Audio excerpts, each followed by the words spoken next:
yango eleki likolo. Lorsque tu créas les mondes, tu as fait l'étendue, tu l'appelles à les cieux. Tu séparas les eaux qui étaient au-dessous du ciel d'avec les eaux qui étaient au-dessus de l'étendue. Napesi yo mbote na kombo ya mokonzi na biso Yesu Kristu. Tika bolamu na Nzambe Tata pe bolingo na mokonzi na biso Yesu Kristu ezala partage na biso o ezali chaîne na biso tomesana kolia to pe kokabola maloba na mokonzi na biso Yesu Kristu. Bien-aimé, ezanga frère na yo bato na kama. Bien-aimé, to bandaki na yo thème o tozo kabola na chaîne na biso le pourquoi Joseph atika tiniki na ye pa bandeko na ye. Et puis to kabola ki boye ete après côté ka Joseph bakamata ki elamba ya Joseph bazindisa ki yango na makila et puis bamemela ki tata na bango yango tata ndimaki ke mwana ne banyama bale. Siko lelo tolingi to kabola ete le pourquoi Joseph atika elamba na ye pa ya mwasi ya Potifar. Nde toko kabola na lelo. Yesu Kristo akufa te. Yesu Kristo aza na bomoi. Soki yo na ngai tozwami na pema eza nde mawa na Nzambe po ebele o biso toyebi baza na bomoi te. Bongo soki pe biso toza na bomoi eza pe te po biso toa babola.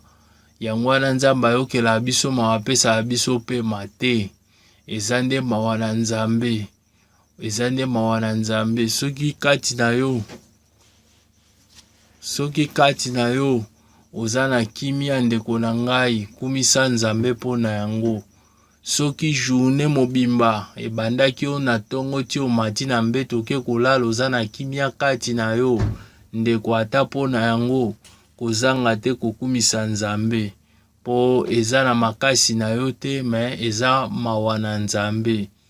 Bien-aimé, Nzambe akufa te, Nzambe aza na bomoi.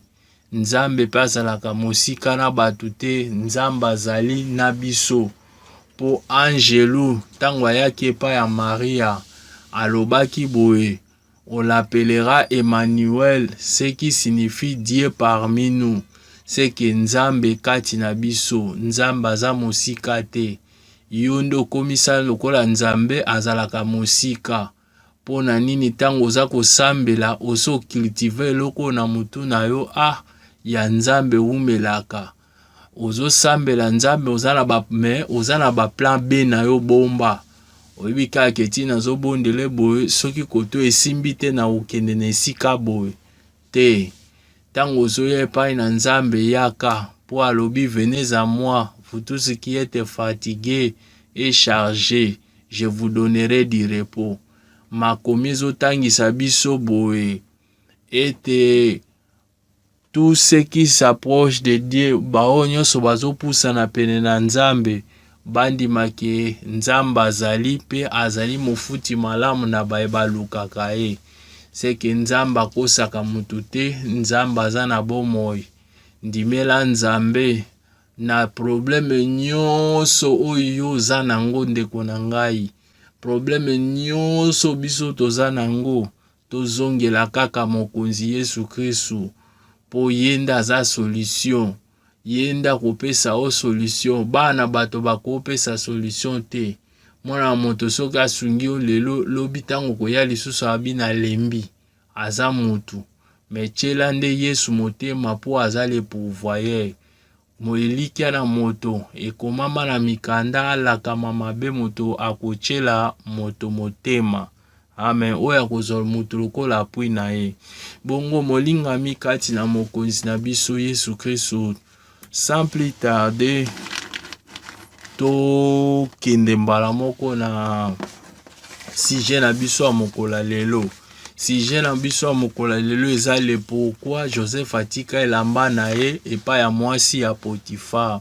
Parce que Joseph tango batekaki akendaki na Egypte Joseph akwazaki na ndako ya Potifar. Bongo tango ekomaki na ndako ya Potifar, mwasi ya Potifar asengaki na Joseph babima na ye, to pe bakushe na ye. Makambo nazoyebisa yo eza na makanisi na ngai te, eza na Bible. Zwa mokanda Genèse chapitre 39 verset 12. Genèse chapitre 39 verset 12. Makomi eza koloba boye. Makomi eza koyebisa ngai na yo boye. Alors elle le saisit par son vêtement en disant couche avec moi, et il abandonna son vêtement et habit. Tobandeli lecture Genèse chapitre 39 verset 12. Alors elle le saisit par son vêtement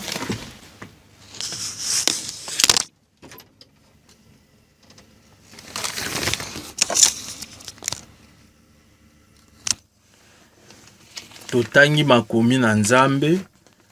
Genèse chapitre 39 verset 12. Alors elle le saisit par son vêtement en disant couche avec moi. Il abandonna son vêtement dans la main et fuyant dehors. Amen. Nde likamoto into kabulano yango wana. Le pourquoi Joseph atika elamba epa ya mwasi ya Potifar. Pona nini Joseph azotika elamba na epa ya Potifar. Na ekolobela vraiment Joseph na détail te, mais ce qui a attiré ma curiosité ezaka ke le pourquoi Joseph oyo azotika elamba, atikaka elamba epa famille na ye, ayepe aye kotika elamba epa ya mwasi ya Potifar. Nini elekaki? D'abord na expliqué écriture, na dessiné squelette, bongo na pe explication.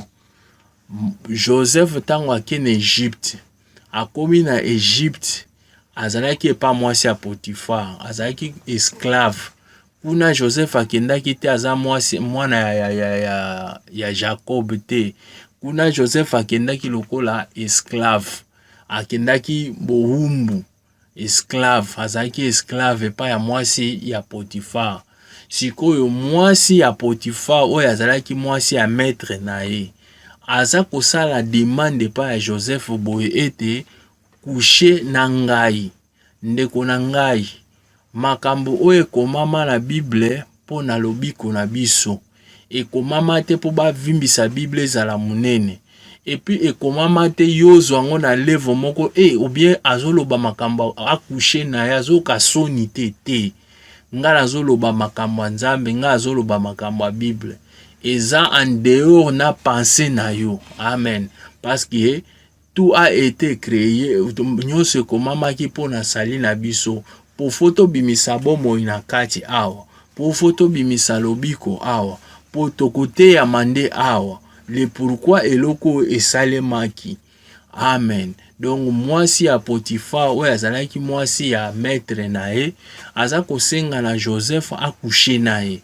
Joseph akushe na ye, mais kasi Joseph aboyi, Joseph akimi atiki etango Joseph akimi mwasi ya Potifar oyo azalaki mwasi ya maître na ye, aza kokanga Joseph na elamba. Nde Joseph aza kotika elamba na ye, aza kokima. Amen. Nde yango wana. Tango Joseph akiti na Egypte, Joseph abayebaki ete ke Joseph wana mwasi ya mwana ya Jacob te, kuna mwana Jacob te, kuna azalaki esclave. Amen. Siko bien aimé, tokende na yo malembe tolukwa le pourquoi. Po évangile ya bantoma ekumisaka mutu te. Évangile ya bantoma ezongisaka nde lokumu epa mokeli na yango. Mokeli ya évangile eza nde Yesu Kristu. Po lokumu eza bilei na ye. Yango ozoyoka na Apocalypse baza koloba, quand les 24 veillards et les 4 êtres vivants sont rendus honneur et gloire à celui qui vit au siècle des siècles. moto abikaka bikeke na bikeke ezali yo na ngai te, ezali Yesu Masia. Ngai na ye ko témoigner yo, ngai naza penza témoignage vivant ya Yesu Kristo. Yesu Masia akufa te, aza na bomoi. Yesu Masia aza vivant ti lelo.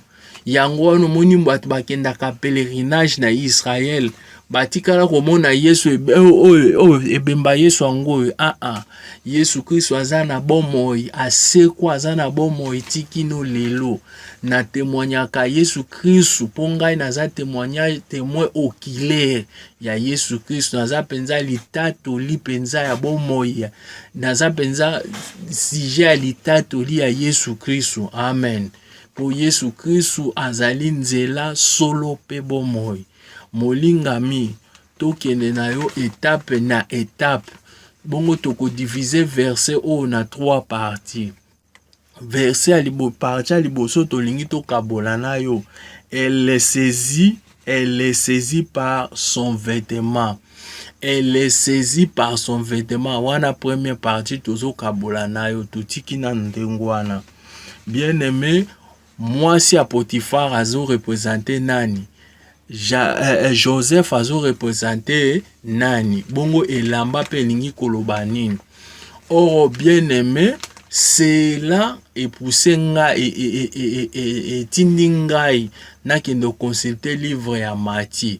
Nde par là ozo comprendre que Joseph azalaki elilingi, le véritable Joseph ezali nde Yesu Kristo. Bongo mwasi ya Potiphar azalika azo représenter na kaka diable. Mwasi ya Potiphar azalaki kaka elilingi, le véritable mwasi ya Potiphar ezali nde Yesu Kristo. Pardon, nazoloba boye. Mwasi ya Potiphar azalaki na elilingi, le véritable mwasi ya Potiphar ezande diable. Alors elamba eza nini? Elamba oyo Joseph aza kotika ezande écriture. C'est nazio yango wapi? Cela m'a inspiré na buku ya Matthieu chapitre 4. Na Matthieu chapitre 4 banda na verset liboso kita okomona na débat ya mokonzi na biso Yesu Kristo entre ye na Satan ezalaki question ya il est écrit. Na il est écrit aussi. Nde yango wana par là tozo comprendre que il est écrit ya pamba ezo représenter diable. Oh, il est écrit aussi ezo représenter mokonzi na biso Yesu Kristo. Amen. Bongo elamba eza écrit parce que oyo azo saisir, c'est-à-dire quoi? Les diables azo saisir kaka Yesu Kristo na elamba na écriture na parce que mokolo écriture eza diable te, mokolo écriture eza nde mokonzi na biso Yesu Kristo. C'est-à-dire quoi? Yesu Kristo aza ko saisir diable aza ko saisir Yesu Kristo kaka na écriture. Yango koyoka alobi il est écrit. Or, il est écrit, ils ont représenté diable. Il est écrit aussi représente notre Seigneur Jésus-Christ parce que aussi ils ont la vie na kati. Il est écrit simple, ils ont la vie na kati. Amen. Amen. Yesu Kristo azali nzela solo. Pe bon moi nazasi o comprendre. Amen. Alors tokende siko na demande ya mwasi ya Potiphar azoloba en disant couche avec moi.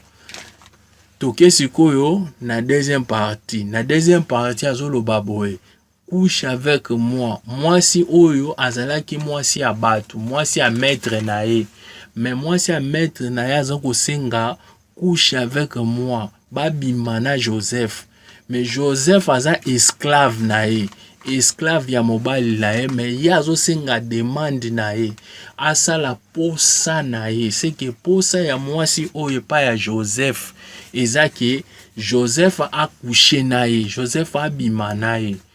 Nde par là etindinga na consulter livre ya Jean.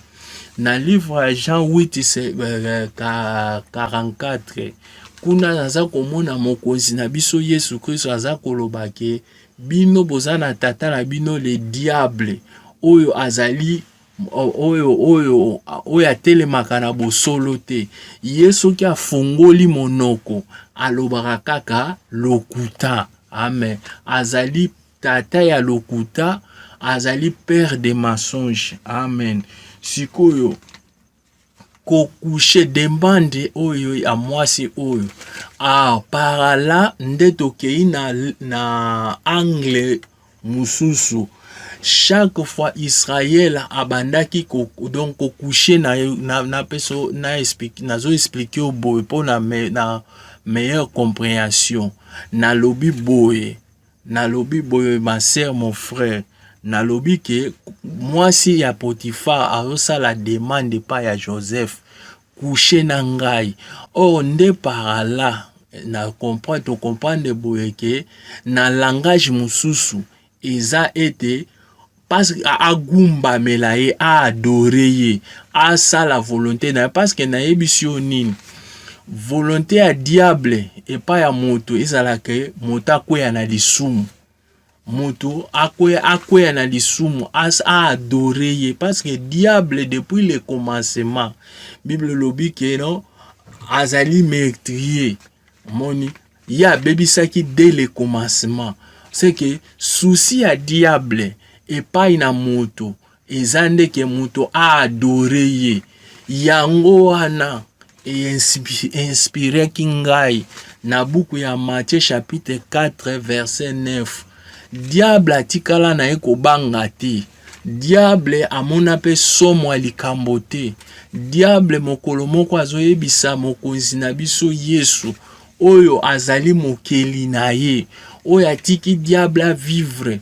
Oyo apesaki ye atiki diable aza na mokili. Oyo akelaki ye azoyebisa mokeli na ye boye fukama pe gumba melangai na kopesa biloko nyonso. C'est que par là nous comprenons yaka kokushe na ngai, c'est que couche avec moi ezaka kake ko adorer. Azoyebisa Yesu Kristo a adorer. Or adoration ezali réservé kaka epai na Nzambe. Eloko Nzamba tikala kopesa mutu te pa kotikala kopesa mutu te ezande lokumu na ye. Po Nzamba liaka biloko bana na bato balambi te, mais Nzamba liaka nde masanjoli. Amen. C'est que le diable depuis le commencement linkaka ba service oyo barandaka Nzambe, gloire honneur ba pesa ka Nzambe ba pesa payer. Nazu yango wapi na Matthieu 4 verset 9 po azwa koyebisa mokili na ye fukama pe ogumba melangai. C'est que par là nde na comprendre que kogumba mela diable, c'est-à-dire ko sa la volonté na ye. Amen. Koko ki sa désir o yaza kolinga. Yango naza koyebiso boye ete adoration ezaka kaka réservé pa na Nzambe. Adoration kotika laka jamais kozala réservé po na mutu.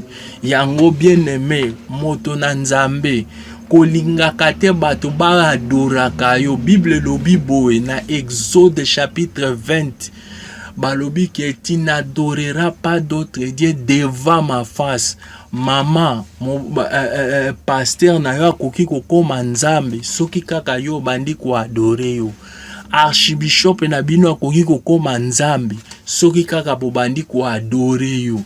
Nini tomonaka na ba église na biso lelo soki pasteur wana zalaka na nguya eki abondelaka mpona bato bakweyaka. Okomona bato nyonso bakoma koya kofukama kopangusa pasteur wana makolo. Bato nyonso bayaka pasteur alataka apangusaka esu sapatu na ete. Pasteur ayaka na église sapatu salite po ayebi ke bato bakopangusa ye sapatu. Soko tunye moto na Nzambe pona nini usalaka boy aopesa ope albike no Abraham apangusaka makolo. Oh acte Abraham asalaka ezalaki nango eza doctrine te, donc ezali asalaki yango selon sa foi. Amen. Eza acte de la foi oyo Abraham asalaka. Pe asalaki yango epai ya moto pa motu te, asalaki yango kaka epai ya mokonzi Yesu Kristo. Yango komona na Bibili ya mokonzi Yesu Kristo azoloba boye. Mokolo Abraham amonaki nga asepelaki. Mais cela ne dit pas que non ekomi doctrine. Yango komona likolo ya esprit ya fanatisme. Fanatisme eza ba secret ya diable, eza ba tactique diable asalaka. Yango wana kokamata même bato bozwe même photo na yo obambi yango na kati ya église. C'est que église wana so boye photo oyo bamonaka na place bamona makomi na Nzambe, bato bamonaka nde photo ya pasteur. Pasteur nde azalaka glorifié. Tango tozo checker pa bantoma, tango tozo vérifier pa bantoma, ba apotre basala bikamwa ya modele na modele, jusqu'à tel point bato bakomi opesa bango bakombo po bakumisela yango bango. Kasi ba apotre baboyaki bapasoli bilamba. Moto na Nzambe osepela na kombo bapesa yo po na nini? Po bato bakumisaka yo. Yango wana okoma koteka meme elongi na yo na bato babambaka na bandaku na biloko na bango, na bamituka na bango. Ngana oyebna otuna o question boye, mokonzi avant Nzambe apesa moto mobeko, ye moko Nzambe abikelaka nanu mobeko na ye wana. Pourquoi nazoyebisa o boye? Yesu Kristo asala bikamwa modele na modele. Pourquoi l'église à Jérusalem bakamataka te basala ekeko moko boye oyo eza ekeko pona Yesu Kristo? Pourquoi basala yango te? Parce que les frères Pierre, Jacques, Jean, bango bamona Yesu boye à la chair. Okoloba peut-être photo parce que photo eza technologie bimisiko, mais pourquoi basalaka ekeko te ke oyo ekeko oyo eza ekeko a Yesu Kristo chango awa na église na Jérusalem, comme ça badunyo so bafukamelaka? Pourquoi basala yango te? Yango komona moto afuti bien na yake aketi na Israël na tombo a Yesu Kristo koluka Yesu na tombo. Yesu Kristo au jour de sa chair balobaki ke non boye koluka mutu na bomoi na bakufi pona nini? Azalaka Yesu na tombo te asekwa. Mais komona mutu akei koluka ye na tombo. Aza Yesu na tombo te. Au jour de sa chair alobaki eza lisusu na ngomba te. Mais lelo nous sommes les Israélites par la foi. Longola esprit à fanatisme. Mama otosaka pasteur na yo koleka même makomi. Nyonso pasteur na tosa alobaka yo tosaka sans ko vérifier même écriture. Yango nyonso kokoma Nzambe soki kaka yo bandi kogumba mela yo, kogumba mela yango. Bien aimé, fanatisme eza mabe. Fanatisme komemona lifelo. Bien aimé, ndimela Yesu Kristo. Moïse tant que prophète na Deutéronome 4, Moïse aboyaki abandaki kopekisa Israël, abapekisa Israël makasi, basala représentation moko te, ni ya mai ni ekeko. Mais pasteur makomi ezoloba boye, nous sommes fondés sur les enseignements des apôtres et des prophètes. Soki ba prophète soki ba apôtre basala yango te, soki ba prophète pe basala yango te, photo yo bambi na église ozui likomi wapi? Po eloko ezo modele na biso eza bantoma na ba prophète. Siko soki na bantoma na ba prophète bango basala yango te, yo zo sala ozui likomi wapi? Bien aimé, po évangile ya bantoma ekumisaka moto te, ezongisaka kaka lokumu epa na Nzambe. Nzambe aza na bomoi. Longola fanatisme. Mama, papa, longola fanatisme. Yesu Kristo akozonga. Yesu Kristo alobaki nake kobongisela bino esika na kozonga. Akofuta moto na mosala oyo asalaki. Bien aimé, Joseph akitaki na Egypte. Joseph bayebaki ete mwana ya Jacob. Kuna Joseph bayebaki ye na fungolelo komoko boye. Parce que batu basalaka ba débat ebele. Kombo ya Yesu Kristu musu balobi te. Kombo ya Yesu Kristu eza sobriquet. Kombo nezande Yoshua Hamashia. Bien-aimé, cela m'a inspiré. Nake epa na histoire ya Joseph. Joseph tango a gouvernaki Egypte. Joseph na Egypte bayebaki na kombo ya Joseph te. Na Egypte bayebaki na kombo ya Sofnat Panera. Nde kombo Pharaon apesaki. Nde kombo bayebaki. Epa ipe ya ba famille ya Joseph batikala koyeba kombo ya Sofnat Panera te. Bayebaki na kombo ya Joseph. Yango kombo na Joseph tango alingaki ko se révéler pa bandeko na ye. Abimisaki bana mwasi atikala ka bandeko na ye nde a se révéler. C'est que bien aimé tika ba vaine débat. Tika ba débat. Tika ba vaine débat. Jésus-Christ est le véritable vrai Dieu. Azali nzambe kaka moko oyo atambolaki na Moïse na ba prophète pa azana biso lelo. Amen. Eza selon ba dispensation. Eza kaka ba titre oyo azako sala. Amen. Même yo ndengo zawana parce que l'écriture me dit la nature elle-même ne vous enseigne pas. Yo moko zana combien de titres? Un muso za chauffeur, un muso za mécanicien, un muso za mobali ya mutu. Kaka yo moko za mwana ya mutu. C'est que oza na ba titre soki combien selon musala oyo zo sala na mutu na mutu. Tant muso za mwasi ya mutu. Koto tant muso za secrétaire na bureau koto. Koto tant muso za mwana classe ya mwadu. Donc ozo mona oza na ba titre selon dispensation selon misala oyo yo ozo sala. Amen. Yesu Kristu azana bomoi akufate. Bongo to komi na troisième partie ya écriture oyo son vêtement na la main. Son vêtement na la main. Tolingi to lobela son vêtement na la main.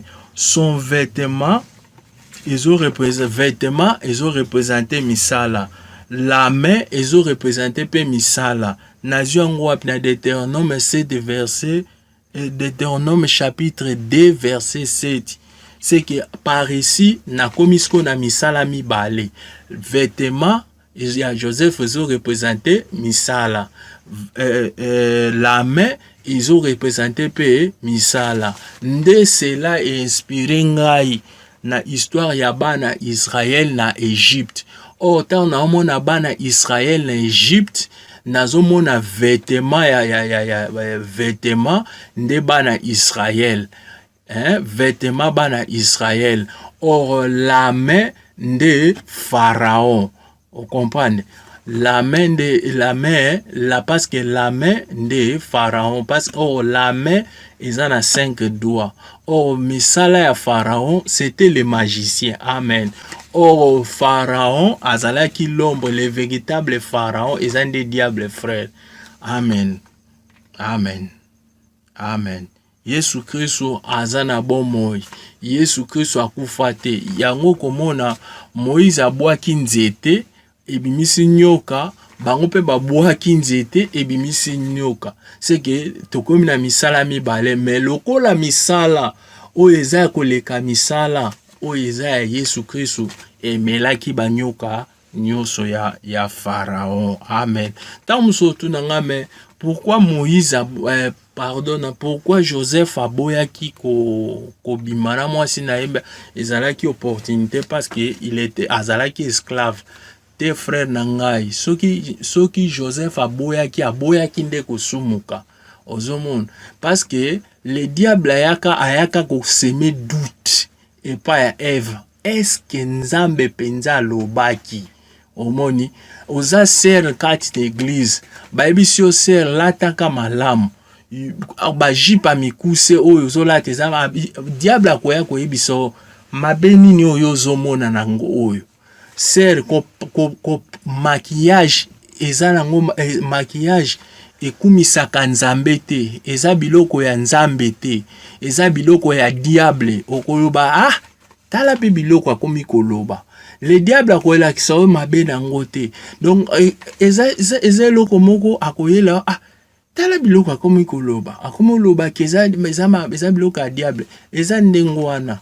Frère, c'est nzamba tinda mutu te apakola eloko na elongi na ye po abima kitoko. Bible zoloba boye.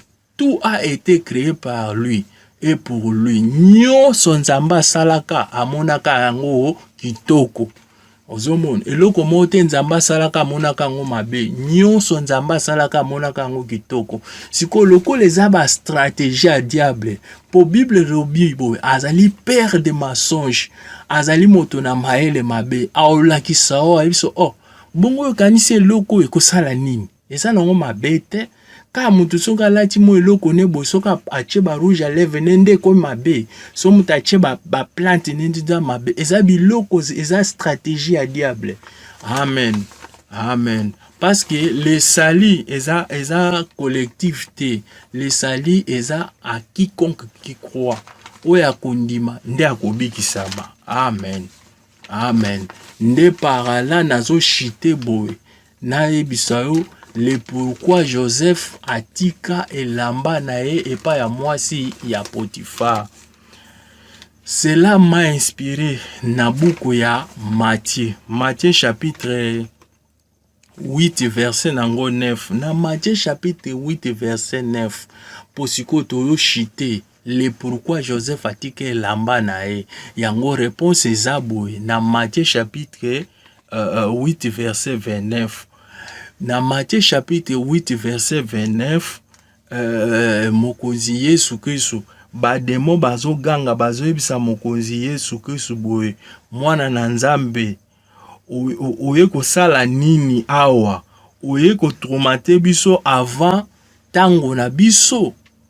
Par là nde na ye ko comprendre que c'est que elamba oyo Joseph aza kotika ezande temps. C'est que le diable nzamba tikela inde temps po temps eza ya diable te, temps eza ya nzambe. Yango zo kababi keno oye ko tourmenter biso avant temps na biso. C'est que avant temps eza ka ya nzambe. C'est que nzambe atikeli diable temps à agir. Et il y aura un temps akolongola ngonyo akokanga e pe bakobwaka e na moto. Vous comprenez? Parce que Bible lobi que il est le maître des temps et des circonstances. C'est que nzambe ndazalaka maître ya temps pe ya circonstances. Mais diable aza maître à temps. Le temps appartient à Dieu. Moto aza maître à temps pe ya circonstances ezande nzambe. C'est que Joseph oyo azotika elamba na ye ezakaka ke Nzambe azotikela Satana temps, atikeli Satana agir na temps na ye. Mokolo ezali nde Bible ezokoyebisa biso na Apocalypse ke bako saisir ye pe bako bwaka ye na moto. Amen. Nasi par là ozo comprendre nde tokiti na yo boye na mokanda na Apocalypse 22 verset 12. Bien-aimé, Apocalypse 22 verset 12, Bible lobi mokonzi soazolo baboye. Voici je viens bientôt et ma rétribution est avec moi pour rendre à chacun selon ses œuvres. Nyonso tosalaka na mokili oyo nzamba akoya kofuta biso. Ndeko na ngai, nyonso tosalaka nkola kofuta biso. Nini oyo salaka oyo nkola kofuta yo. Ndeko na ngai bongola motema. Ndeko na ngai yaka epai na Yesu. Ndeko na ngai tika mabe. Mokile komi na suka, mokile koleka. Musa alobabi banda koloba. Mokile yango pe komaka na suka te frère. Soyez prudents comme les serpents, humbles comme la colombe. Tomi lenge le butu moi. Po oyebi ngonga te, oyebi tango te. Soko langwa kamasanga, nzamba kofuta o masanga. soki ozalaka moto na mosala oyo sala frère eza na baverse ebele barépétable maloba wana il rendra à chacun selon ses œuvres. Oh frère, les œuvres du diable eza péché. Nde Bible ezoloba boye, le fils de l'homme est apparu dans ce monde enfin pour détruire les œuvres du diable. Aye ko détruire bas œuvres ya diable frère. Bien-aimé, yaka epai na Yesu Kristo. Zongela mokonzi Yesu Kristo. Problème nyonso eza kotungisa yo. Problème nyonso eza kodéranger âme na yo. Ndeko zongela Yesu. Yesu aza na bomoi. Yesu akufa te. Yesu mpe azalaka mosika te. Yesu mpe mpo aya epai na yo esengi mpe eloko te. Parce que tout a été créé par lui et pour lui.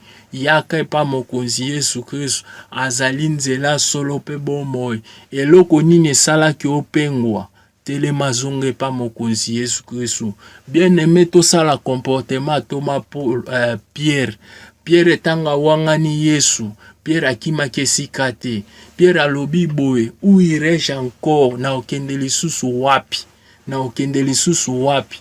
Yesu Kristo ndaza na bomoi. Bien-aimé zongela Nzambe. Bien-aimé yaka na Yesu. Yamba Yesu kati na bomoi na yo. Gloire ya mokili, nkembo na mokili ekoleka. Nyonso eza éternel te. Oyo aza éternel eza nde Yesu Kristo. Yango foto zongela mokili oyo akelaki biso. Problème nyonso ezotungisa yo. Problème nyonso ezodéranger bomoi na yo na ngai. Ti tozongelaka moto akelaki biso. Soki oya na se na mokili oyo eza na programme na yo te. Moto moko atiki ozala na pema kombo na ye Yesu Kristo. Problème nyonso kokomela yo na se na moi zongela kaka ye. Ya kopesa yo bopemi. Po aza kobenga lobi bino nyonso bolembi boya epai na ngai na kopesa bino bopemi. Tango ozoya pe epai na Yesu Kristo, Bible lobi tout ce qui s'approche de Dieu croit premièrement Dieu existe et il est le rémunérateur à tous ceux qui les cherchent. Bien-aimé dans le Seigneur, zongela Yesu, yaka epai na Yesu, luka Yesu. Tant mosusu ozwaki déception, tant mosusu ozwaki dégoût na zongi na bondelio, zongela bomoi na lusambo, zongela Nzambe po akozonga. Bien-aimé akofuta lifuta nini yo zosala na mokili oyo nkolo akofuta yo. Bien-aimé zongela Nzambe tika mafu na bomoi na yo. Yesu Kristo azali. Yesu Kristo akufa te. Nga pena aza témoignage vivant Jésus-Christ. Nazoyebiso a solo. Nazoyebiso a solo Yesu Kristo aza na bomoi akufa te, aza vivant. Amen. Aza vivant. Aza vivant. Ba prophète yo yebiso to tamboli to mona ba mikwa na bango. Mais Jésus-Christ soto ke oluka e aza te. Aza na bomoi akufa te. Bible lobi quiconque invoquera le nom du Seigneur sera sauvé. Bien-aimé, par ici, topesi Nzambe merci, nde na tche point virgule. Yango na lingi na senga yo, na sala faire par demande pa na yo. Bien-aimé, pour ça eza tosomba caméra. Oza na besoin de caméra. Bongo tolingi tosomba. Kasi yango na ye pai na yo. Naza na mutu musu akosenga te na ye kaka epai na yo. Oyo nyonso nkolo akotia na motema na yo o soutenir biso po tosomba caméra na sengi na yo. Numero na biso yango wana. Numero na biso yango wana. Contacte ngai. Tango tokosomba caméra na koya kolakisa yo caméra tosombaki yango. Tozape oyo nyonso nkolo akotia na motema na yo osunga pesa tokozanga te kolakisa yo pe kobondela kape Nzambe po na yo. Merci par ici nde na tche point virgule ndeko na ngai. Nazo senga na yo pe o s'abonner. Oyebisa pe ba relatif no bango pe ba s'abonner. Ba s'abonner ndeko na ngai. Tozala besoin to sala ba émission belé na basali na Nzambe kasi makoki zozanga biso ya caméra. yo oza na mbongo, yo oza na nini, sunga biso. Sunga o nyonso nzamba otya na motema na yo. Na kateli yo monta te, me o nyonso nkola otya na motema na yo. O sunga. Merci. O contribuer. Kola pambola biso na kombo na mokonzi Yesu Kristo. Amen.